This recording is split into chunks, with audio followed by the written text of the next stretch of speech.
Subscribe to Dr. Nightmare Channel now.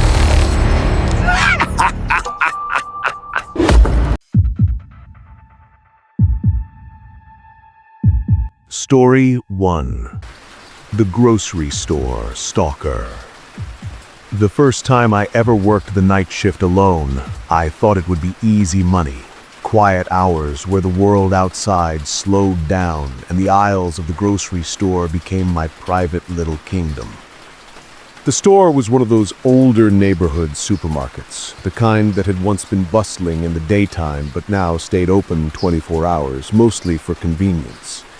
My manager liked to tell me that most of the night was just restocking shelves, sweeping up, and keeping the lights on for the occasional insomniac or truck driver who wandered in for coffee or cigarettes. I was 21 at the time, not exactly fearless, but not yet weathered enough to imagine all the ways a night could twist into something terrible. The place smelled faintly of detergent and wax from the recently polished floors, and the low hum of the refrigerators was like white noise that filled every corner. I remember stacking boxes of cereal, moving from one end of the aisle to the other, half distracted, half bored, when I heard something fall. It wasn't loud, just a thud, like a can tipping over on the other side of the shelf. At first I thought it was just gravity doing its thing, but then I froze, because usually you could hear the automatic doors at the front of the store whenever anyone walked in. They were loud, obnoxiously loud, a groaning metal screech followed by the slap of rubber mats. I hadn't heard anything. That meant, as far as I knew, I was still alone. I peeked around the edge of the shelf, and that's when I saw him. A man, standing perfectly still at the far end of the aisle, facing me. He wasn't doing anything, no shopping cart, no basket, no items in his hands. Just standing. His face was wrong somehow, like all the pieces didn't quite match. His upper lip seemed stretched too far forward, his eyes sunken but unblinking, his skin oddly pale under the fluorescent lights. "Can I help you with something?" I asked, trying to make my voice sound casual, though every instinct in me screamed to back away. His voice came out hoarse, deliberate. He said, "The eggs. Where are the eggs?" The request was so ordinary that for a moment I wondered if I was imagining the creepiness, if maybe I was projecting my own unease. But something in his expression made me shiver. He didn't blink, not once, as if staring was his only means of communication. I gave a quick gesture toward the back of the store where the dairy section was lit up in icy blue light. He nodded slowly and started walking, his shoes scuffing the polished floor in uneven strides, like each step was a conscious decision rather than something natural. I tried to shake it off, telling myself customers were customers and weird was just part of the job. Still, I worked faster, pushing my cart toward the stockroom, wanting to get distance between us. But before I could, he appeared again, stepping out from one of the center aisles and blocking my way. Up close, I could see that he was older than I thought, maybe mid-30s, with a scruffy jaw and heavy bags under his eyes. He smiled, at least I think that was what it was supposed to be. It came out more like a twitch, lips pulling back just enough to show teeth that seemed too small for his mouth. "He work here every night?" he asked. I forced a polite nod. "Yeah, just covering the late shift." He took a step closer, leaning in like we were sharing secrets. "How old are you?" 21, I said, regretting the honesty immediately. "You look younger," he whispered, his voice dripping with something that made my skin crawl. "Much younger." He kept firing off questions. If I went to school, if I lived nearby, if I had a girlfriend. His tone shifted as he asked the last part, his hand suddenly landing on my shoulder with a squeeze that felt far too familiar for a stranger. My chest tightened, and without thinking, I shoved my cart forward, breaking the contact. "Sir, I really need to get back to work," I muttered, pushing quickly toward the stockroom. My heart was hammering now, the hum of the refrigerators drowned out by the pounding in my ears. I ducked into the storage area, the heavy door swinging shut behind me, and tried to calm down. He hadn't followed, at least not yet. I told myself I would just wait until he bought his eggs or whatever he wanted and left. But 20 minutes passed. The front of the store stayed silent. No footsteps, no checkout beeps, nothing. When I finally walked back out to the register, the place was empty. His presence, though, lingered like a smell you couldn't quite get rid of. Relieved, but unsettled, I decided to head to the bathroom before finishing my shift. The employee restroom was tucked at the very back, its flickering fluorescent bulb casting everything in a sickly yellow hue. I locked myself in a stall, sat down, and finally exhaled. And then the door opened. I froze, every muscle in my body stiffening. The hinges creaked slow and deliberate, like whoever had entered wasn't in any rush. I held my breath, my eyes fixed on the shadow under the stall door. A pair of shoes shuffled inside, stopping right in front of me. I lifted my feet off the floor, pressing them against the side of the stall so he couldn't see me. For a long time there was nothing. No movement, no sound, just silence so thick I could hear the blood rushing in my ears. And then an eye, pressed against the crack of the stall, peering in at me. A pale, unblinking eye, staring through the sliver of space between the door and the frame. I screamed, instinct breaking through terror, and fumbled for the box cutter I always kept in my pocket for cutting stock. I shoved it through the crack, slashing wildly. The eye disappeared, followed by a grunt of pain. That gave me just enough courage to slam the stall door open with all my weight. The door hit him in the face, and I bolted, not daring to look back. My shoes squealed against the polished floor as I sprinted out of the bathroom, past the aisles, past the register, and straight out of the store into the freezing night air. My phone shook in my hand as I dialed my boss over and over. When he finally answered, groggy and annoyed, I told him everything in a rush of words. His response was short: "Call the police." By the time the officers arrived, the store was empty again. No sign of the man, no eggs missing, no footprints, nothing. Just me, trembling under the harsh glow of the parking lot lights. I only worked the night shift twice more after that, both times with another employee, but I never forgot the way that eye looked through the crack in the stall door, watching, waiting, as if it had been there far longer than I realized. Story 2. The Silent Driver at the Gas Station. I used to think the loneliest place in the world was a dark stretch of highway in the middle of the night, where no headlights touched the road and the only sound was the wind pressing against the windows of your car. That was before I took a job at a rural gas station, the kind of place most people passed without noticing, tucked just off an old highway that was more forgotten than traveled. The station itself was barely more than a convenience store attached to two lonely pumps.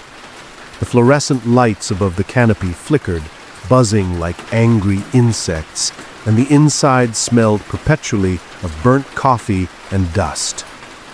My shift started at midnight and ended at 6 in the morning, 6 hours where time seemed to stretch unnaturally, where 1 minute could feel like an hour and silence grew heavy enough to choke on. Most nights nobody came. If I was lucky, a trucker would pull in, tired-eyed and desperate for caffeine, but there were stretches of 3 or 4 hours where the only company I had was the radio and the constant hum of the refrigerator cases. It was December, one of those bone-deep cold nights where the air itself seemed to sting. I was sitting behind the counter with a paper I wasn't really reading, sipping stale coffee just to stay awake, when headlights swept across the parking lot. A truck, an old beat-up pickup, its paint dulled to a murky red that looked nearly black under the weak lights, rolled slowly into the lot and stopped beside one of the pumps. I leaned forward, expecting the driver to get out, swipe a card, maybe come in for a pack of smokes or to pay cash. But the minutes passed and the door never opened. Finally, I saw him, a tall figure, climbing out of the driver's side. He shut the door softly, too softly, and stood there by the pump. He didn't move. He didn't reach for the nozzle. He didn't look around. He just stood. At first, I thought maybe he was confused, maybe drunk, maybe someone lost trying to gather his bearings. But then, slowly, his head turned. And though I couldn't see his face in detail from behind the counter, I knew, without doubt, that his eyes were locked on me. My heart skipped, not in a dramatic racing way, but in that subtle, quiet panic where every instinct inside you whispers, something is wrong. I tried to look away, back to my paper, pretending not to notice, but my hands were trembling, the words on the page blurring as I realized he was still staring. When I looked again, he was closer. No footsteps, no sound, just closer to the building, closer to the door, his shadow stretching long under the overhead lights. He hadn't taken a single step that I had seen, but he was there now, a few feet from the glass entrance, his face still swallowed in darkness. I moved quickly to the door, flipping the lock with a shaky hand, and turned the glowing "open" sign to closed. I didn't care if it was against store policy. Something about this man was wrong in a way that made my stomach twist and my throat dry. Back behind the counter, I crouched low, the way a child hides from a nightmare, curling in on myself just to keep out of sight. Minutes dragged by. The silence was so heavy, it felt like it was pressing me into the floor.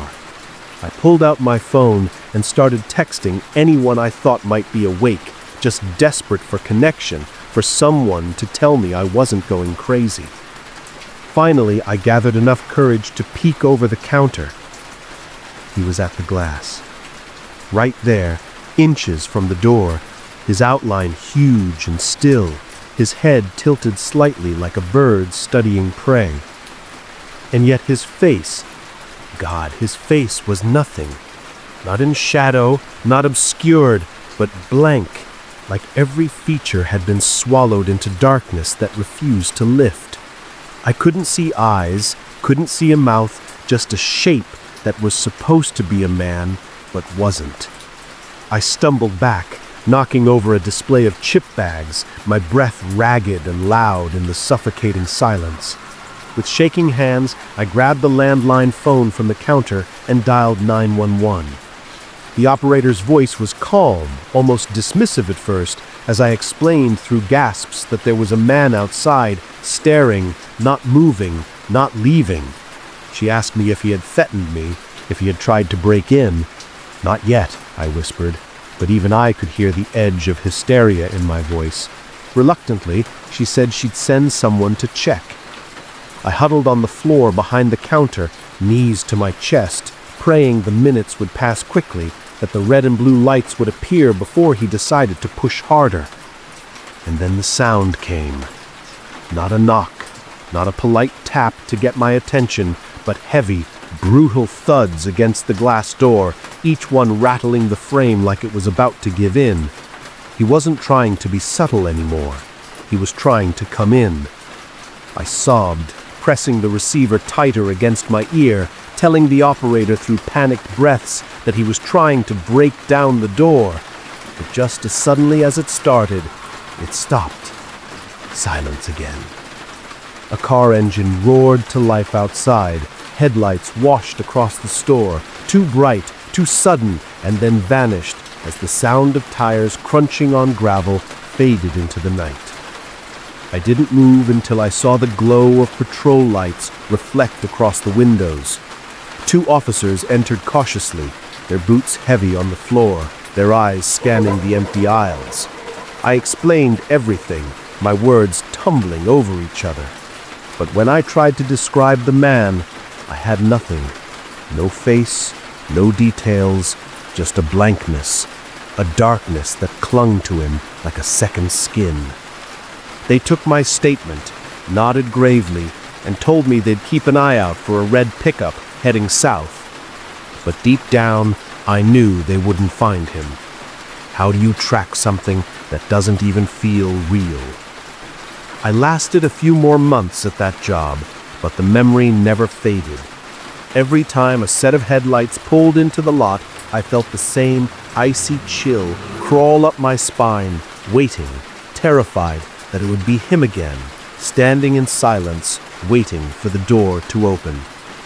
And the worst part, even now, years later, when I drive late at night on empty roads and I see an old red pickup idling by the side of the highway, I can't help but wonder if he's still out there, waiting for someone else to look up and notice.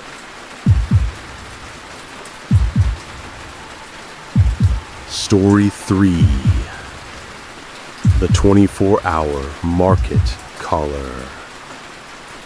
The store I worked at wasn't anything special, just one of those chain convenience shops stuck between a laundromat and a pawn shop, open 24 hours to catch the stragglers who lived on cigarettes, beer, and microwavable burritos.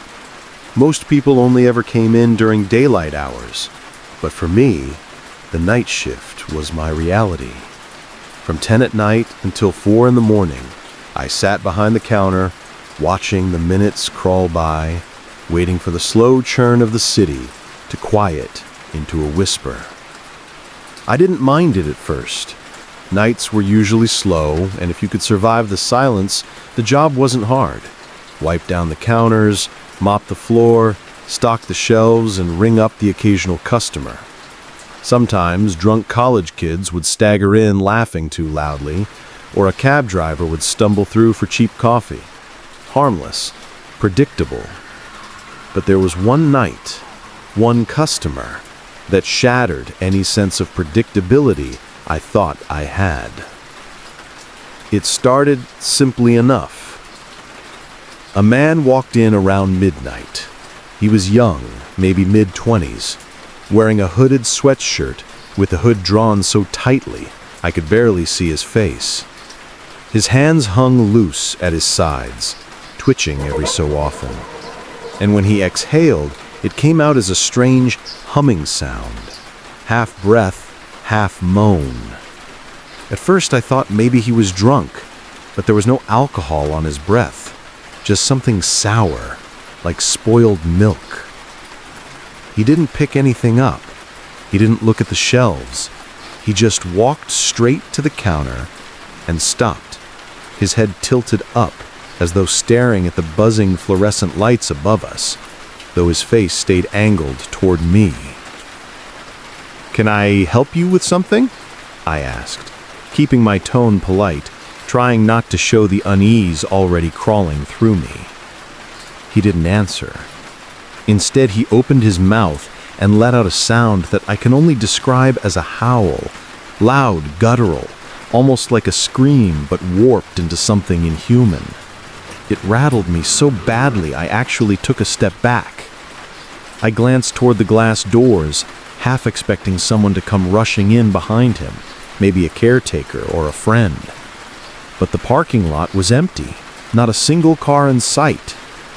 He stood there, howling and moaning, eyes fixed on the ceiling for what felt like an eternity.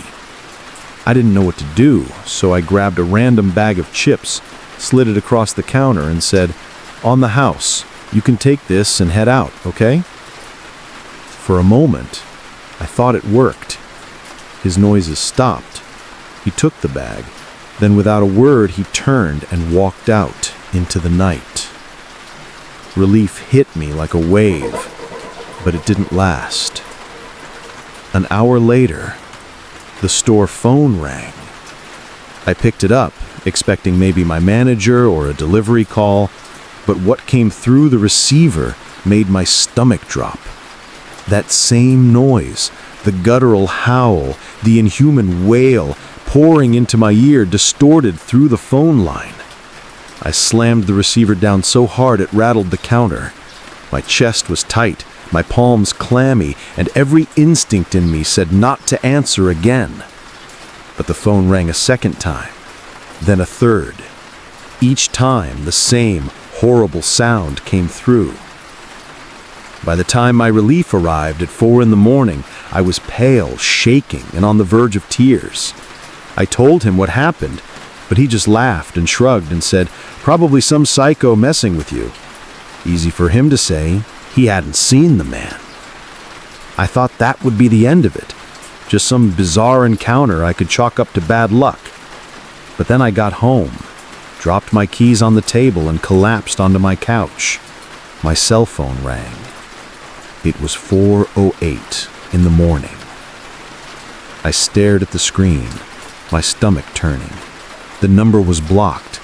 Against every shred of common sense, I answered. The sound came again, that same warped howl filling my tiny apartment, louder than before, as if the distance between the store and my home meant nothing to him. My hand shook so badly I almost dropped the phone. I hung up, threw the device onto the table, and sat frozen in the dark, certain that if I moved, I'd see him standing outside my window. For weeks, I couldn't shake the feeling of being watched. Shadows seemed to shift in the corners of my apartment. I woke up to noises, scratching on the walls, creaking floorboards, a faint humming that sometimes seemed to echo from the vents. I tried telling myself it was paranoia, that my brain was running wild because of one creepy customer. But then one evening, I went down into my basement for the first time in months. I was looking for an old box of winter clothes, but what I found stopped me cold. The floor was littered with papers, old bills and receipts that had been scattered, torn, and crumpled. My heart pounded as I realized I hadn't left it that way. In the corner, on the wall of the basement closet, something was scrawled in thick black marker, "Market." Over and over again, dozens of times. And beneath the scribbles, 2 addresses. One was the exact location of the store where I worked, the other was my home. I staggered back, bile rising in my throat.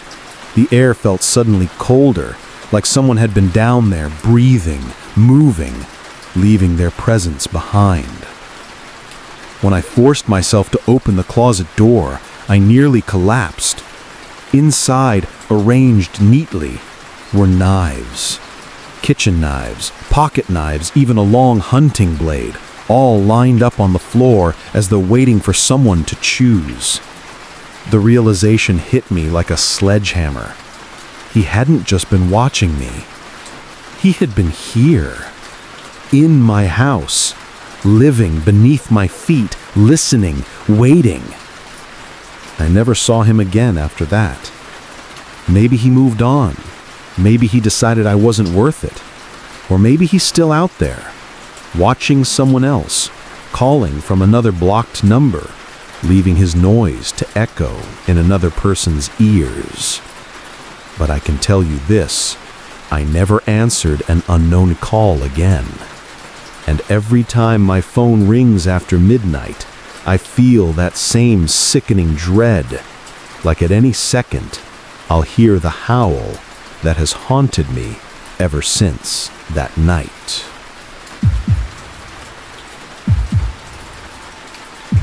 Story 4. The Officer and the Van of Shadows. When I first joined the police force, I thought the scariest part of the job would be breaking up fights, running into armed suspects, or pulling someone over who didn't want to be stopped. Nobody warned me that the darkest, most suffocating terror comes not in the form of open violence, but in the quiet moments when the night swallows the world and you stumble across something that should not exist. It was late autumn, my 3rd month on the force, and I was still eager to prove myself. The department paired me with Sammy, a 2-year-old German Shepherd who had been trained for tracking and takedowns, but still carried the restless energy of a pup. The shift was the graveyard on, midnight to sunrise, patrolling rural back roads that cut between endless stretches of farmland. At that hour, the world seemed like it had been abandoned. The cornfields stood like walls, the air was heavy with the scent of damp soil, and the only light came from my cruiser's headlights, carving 2 pale beams into the darkness. It was in that emptiness that I first saw the van. A white cargo van sat half hidden in the fields, its back doors hanging open, its presence wrong in a way I can't fully describe. There were no houses nearby, no barns, no reason for anyone to leave a vehicle there. My stomach nodded even before I turned onto the dirt path that led to it. I parked a short distance away, my hand resting on my sidearm. The silence of the night pressing down so heavily that even the hum of my engine felt intrusive. I scanned the area with my flashlight, sweeping over the open doors, expecting to see someone stumble out and explain themselves, but nothing moved. Sammy growled low in her throat, the fur along her spine bristling. That was when I knew something was very wrong. We approached slowly, the gravel crunching under my boots, sounding deafening in the stillness. When we reached the van, Sammy lunged forward, pulling so hard on the leash that my shoulder burned from the strain. She wasn't barking at shadows. She was reacting to something real, something inside.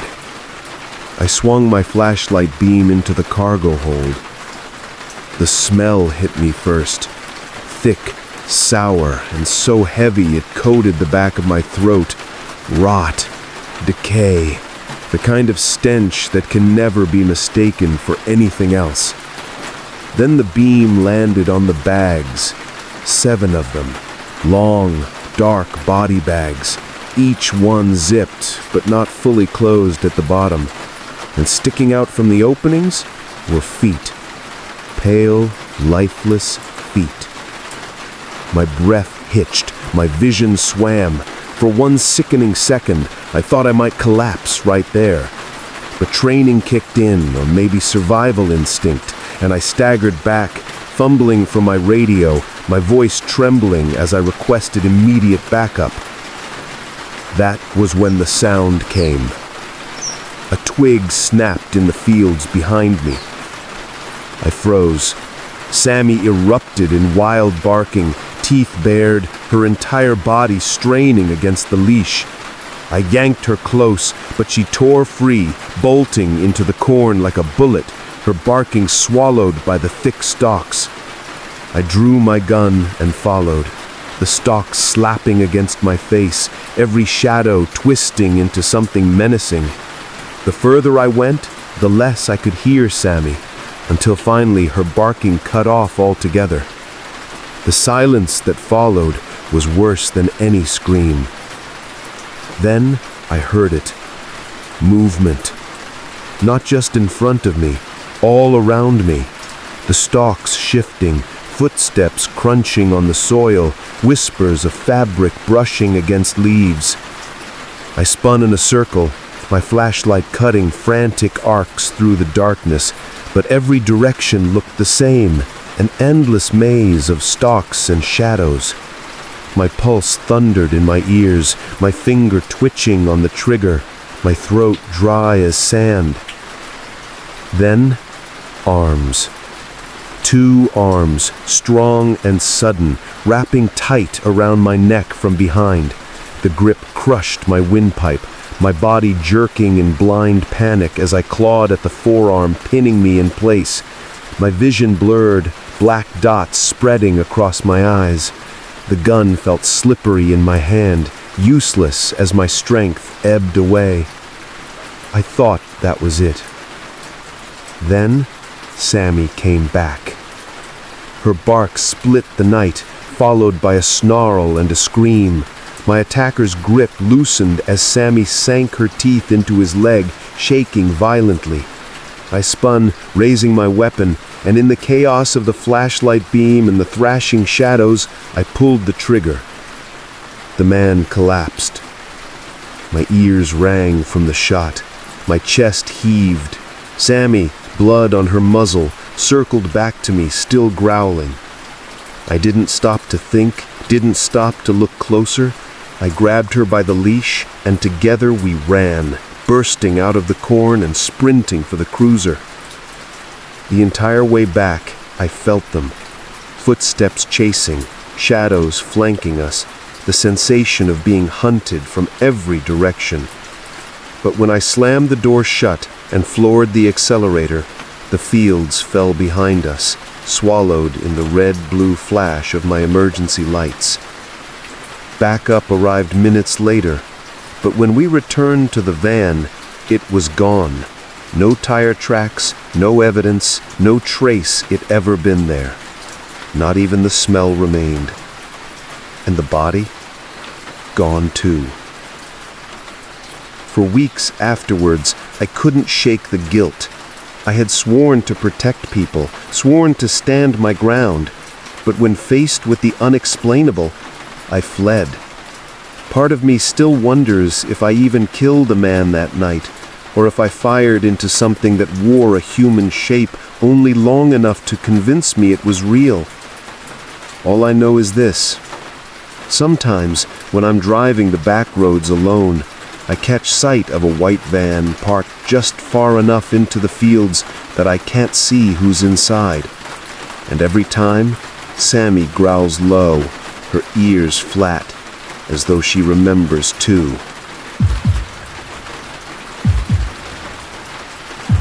Story 5. The Last Watch at St. Helena Hospital.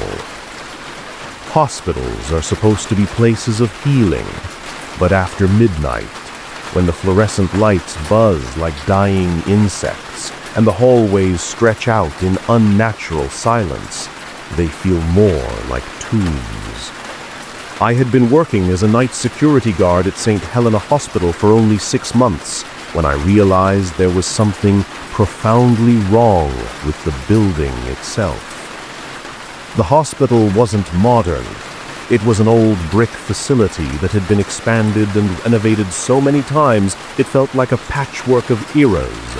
Some wings had gleaming tile floors and bright LED lights, while others, the ones that nobody used anymore, were shadowed relics of the 1950s, with peeling wallpaper, broken intercoms, and abandoned wards sealed off with chains across their doors.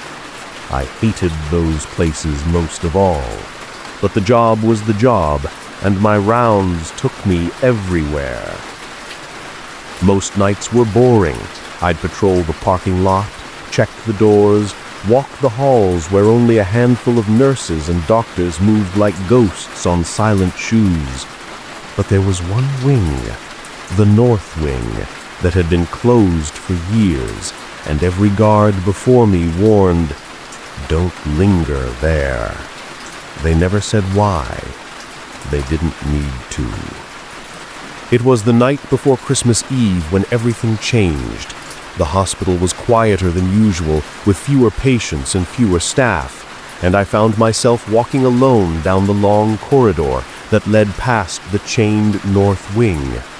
My flashlight beam wavered across the double doors, their glass fogged with age, and for a moment I thought I saw movement inside. A shadow sliding past the window. I froze, my breath caught in my throat. The chain was still intact, the padlock untouched, but my skin prickled as if someone were standing just inches away on the other side. I told myself it was nothing. Reflections, tricks of the light. I moved on, but the walkie on my hip crackled, spitting static, followed by a voice I didn't recognize. "Room 6. Come back to room 6.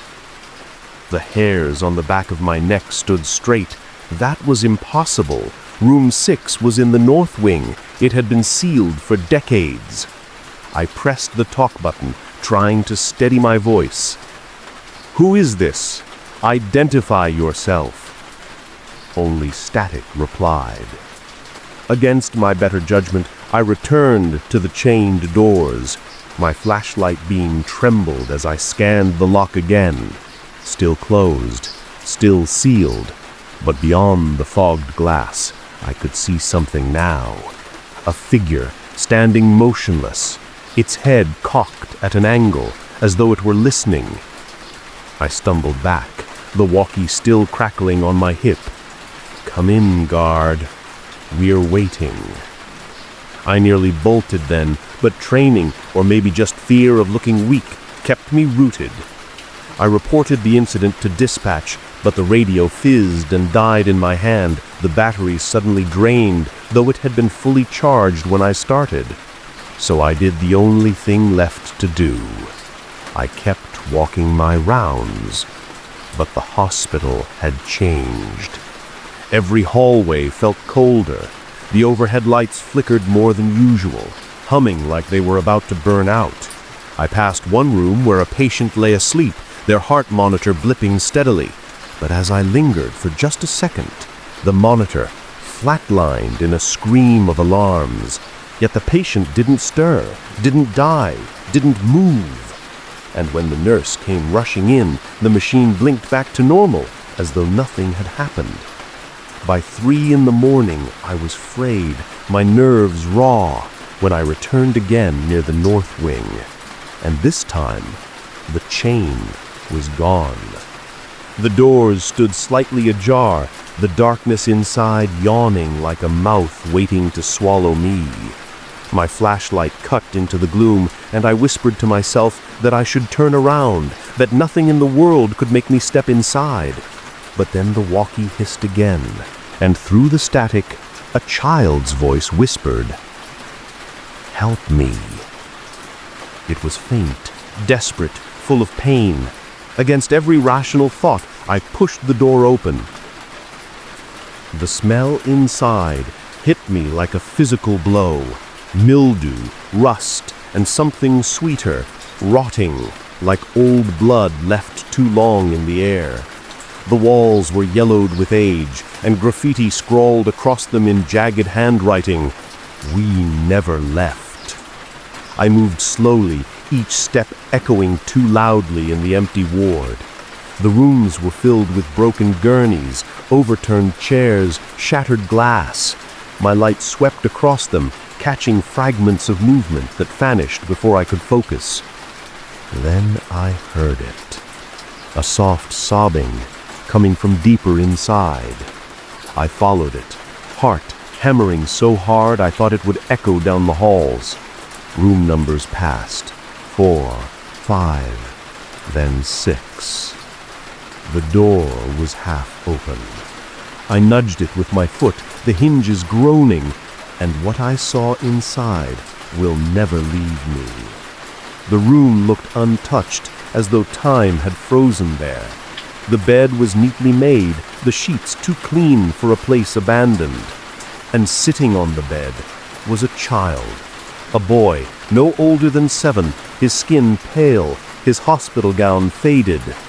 His head lifted slowly when my light touched him, and I saw that his eyes were empty sockets, black hollows that seemed to stretch forever.